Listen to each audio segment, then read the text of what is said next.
What's up guys, Jay here and welcome back to another DeepRockGalactic video. Today we're going to do a little expanding on the classes and try to understand them a little bit better. I've already covered each class individually, both on a base level and a bit more in depth, but I thought it would be a good idea to go through some simple tips to make your gameplay better. Today we'll be diving into the Engineer class and sharing 6 essential tips to help you work your way to become a legendary engineer. So grab your pickaxe, grease up your turrets, and let's get started. By the way, if you want to see more gaming videos, subscribe to the channel. It takes only about 2 seconds and it really helps me out a lot. Turrets and explosions! You've come to the right place, mate. Before we hit the list, it's good to understand the basic role of the engineer. When playing as the engineer, it's important to remember that your primary role is as a support specialist. Your team relies on you for setting up defensive positions, clearing enemies, and providing utility with your equipment. Always keep the well-being of your teammates in mind. The engineer does not have the raw firepower that someone like the gunner has, at least not on the surface, but with the right knowledge and understanding, while you may not be slaying quite as many bugs as him, you will be just as valuable, if not more, to your team.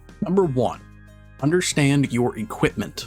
First things first, let's talk about your equipment loadout. As an engineer, you have a few key items that can make or break your mission. The platform gun is a versatile tool that allows you to create temporary platforms and bridges, making it easier to reach those hard-to-reach areas to deposit or mine resources. Your sentries are a great defensive tool that have nearly limitless capabilities. In terms of weapons, the engineer is actually quite well-rounded, being able to cover various ranges. For example, the breach cutter is a powerful tool that can mow down enemies and clear paths like a breeze. It's particularly effective against tougher enemies or groups of smaller ones. Try to use weapons that complement each other and are good in various different situations so that you have something for multiple instances. If you have the shotgun, for example, for close range encounters, then maybe bring the shard diffractor for those long range enemies. Conversely, if you have the smart rifle for long range accuracy, then something like the grenade launcher can help cover the need for shorter range area control. As easy as it is to find your favorite weapon pairing and stick with it, knowing when to bring certain equipment over others can make any mission that much easier. Number 2. Place your turrets efficiently. Your turrets are your best friend in combat, so knowing where to put them is crucial. Always consider the terrain and where the enemies will likely come from. Placing your turrets strategically near choke points or areas with high enemy activity or areas where they have very wide sight range can significantly increase your team's firepower. One good practice to get in the habit of is immediately building your turrets once you hear mission control alert you of an incoming swarm. It doesn't matter where you are, once you hear it, just place it. Also, if you are on any mission that requires you to be in one spot for an extended period of time, such as an escort or point extraction mission, that's another cue for you to set up your portable bullet throwers. Turrets are excellent tools for defending objectives or creating a defensive perimeter for your team, so you need to make sure that you are proactive at keeping them deployed, because they are of no use to your team when they just sit in your pocket. Wherever you do place them, make sure to stay near them as best you can to keep their ammo filled consistently. Fun bonus fact, if there are multiple engineers on your team, you can actually reload each other's sentry guns using your own ammo. Lastly, if you are moving locations, don't forget to recall your sentries back to you by holding down the reload button, because not only does it save time later on, but it also automatically reloads it when it gets back to you. Number 3. Utilize your platform gun. Let's talk about the versatility of the platform gun. The platform gun is the engineer's unique traversal tool, and although I may be biased, I feel as though the platform gun has the most utility out of all the other traversal tools. Not only is it great for creating normal platforms to simply fill in gaps when needed, but you can also make bridges, staircases, floors, walls, and, if you are very hungry, giant pancake stacks. Not only can it be used for movement, but it can also be used defensively. You can use it to cover holes in the ceiling or block off openings that the bugs may use to come after you during a swarm. Another good practice to get in the habit of is to be using this to fill up the holes that happen whenever you call in something like a hacking pod or even a resupply pod, as the bugs can use that as a way to get to you. The platform gun also has a lot of ammo, so don't be afraid to use it generously, especially since there are a lot of times where you will need to double back to locations and have to use the platforms again. Lastly, on certain mission types like on-site refining and escort duty, the platforms can actually assist in completing or defending the objective, so don't underestimate its ability to provide mobility and safety. Number 4. Manage your ammo efficiently.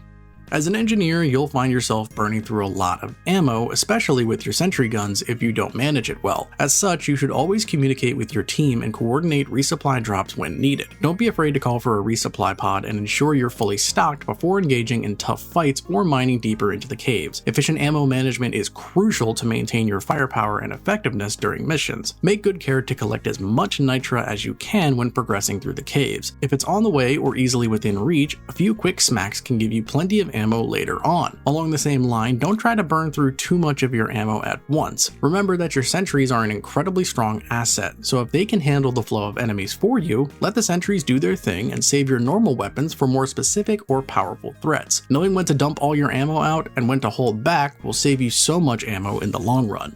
Number 5. Support and collaborate with your team. Remember that teamwork is essential in DeepRockGalactic, and arguably most for the engineer. The engineer class is great at providing support to the team, whether it's creating platforms for the scout to get to those hard to reach minerals, helping the gunner set up a stable zipline network, working with the driller to make a straight path through walls and over gaps, and providing cover fire with your turrets as well as enemy containment with your normal weapons and equipment. Communication is key, so always coordinate with your teammates to make the most out of your engineer's abilities. If you are playing with good friends, simply listen to the favors they ask of you. If you are playing by yourself with random players, then it might be a bit harder, but try to understand what they may be asking of you if they are trying to get your attention. Especially the scout, because more than likely he is trying to get to some hard to reach minerals. The engineer excels greatly at supporting the rest of the team, so while you should definitely try to do the best you can on your own, aiding your team is beyond valuable. Number 6. Adapt and overcome. Last but not least, embrace adaptability. Each mission in DeepRockGalactic is unique and really anything can happen. From machine events to lithophage meteors to random boss fights and much more, the mission can change at a moment's notice. Thankfully, as an engineer, you have the ability to adapt to different situations arguably better than any other class in the game. However, you must be ready to face any challenges that come your way. One way to adapt is by experimenting with different loadouts and equipment combinations. Don't be afraid to try something new if you're comfortable with a certain loadout. Take the time to try out various loadouts to find the ones that work best for you and your playstyle, as well as the different mission types. For example, for me, I always bring the SMG and Shard Diffractor on industrial sabotage missions because the mix of electrical and fire damage can make short work of the rival tech enemies. Conversely, my loadout for an escort mission is extremely different, where I normally use the smart rifle and the breach cutter to help clear those long hauls of enemies. Knowing when to adapt to different circumstances and when to bring certain gear is all part of understanding and adapting to your role as an engineer.